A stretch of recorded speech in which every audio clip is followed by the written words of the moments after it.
माझं नाव परमेश्वर नानाभाऊ बोंद्रे, राहणार बाळेवाडी, मुक्काम बाळेवाडी, पोस्ट वाघळोज, तालुका आष्टी, जिल्हा बीड.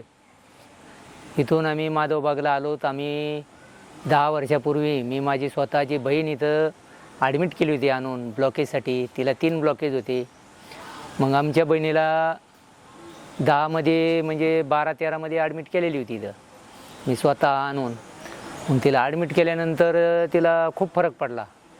ती डोंगर चढायला लागली, डोंगर दऱ्या शेतीचे कामं करायला लागली, तिला फरक पडला. त्यानंतर आता 25-26ला मला शुगरचा त्रास व्हायला लागला.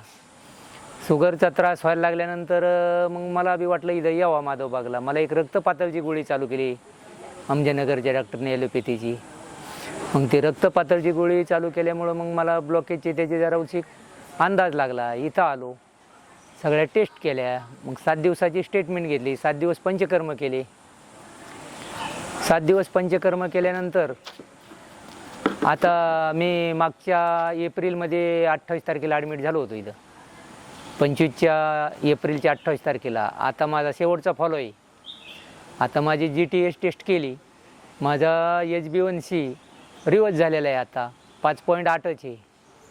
खाण्यापिण्या आधी ते आता जी आहे ना 5.8 आहे. पहिला जी आहे ना, पहिला 7.6 होता.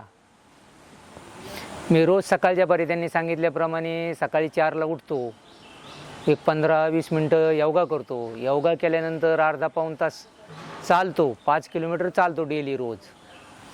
सकाळच्या पारी त्यांनी सांगितल्याप्रमाणे मुगाचा, पालेभाज्याचा मिळून नाश्ता करतो.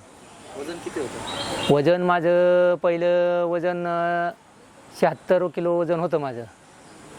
आता माझं 57 किलो वजन आहे. आता काय का फरक पडला? फरक मला दम लागत नाही. 2 पायावर पहिलं बसता येत नव्हतं, आता 2 पायावर बसता येतं. मी शेतीचे कामं फुल करतो. पहिले करीत होतो, पण पहिला जरा वेगळा त्रास होता. आता जरा उत्साह वाढला काम करण्याचा. पहिला इतका उत्साह नव्हता काम करण्याचा. थकवा आल्यासारखा व्हायचा. आता थकवा बिकवा काही नाही. थकवा नाही, दम नाही. त्याच्यात रोज सकाळच्या बारी मी 1 किलोमीटर पळतो सुद्धा त्या 5 किलोमीटरमध्ये.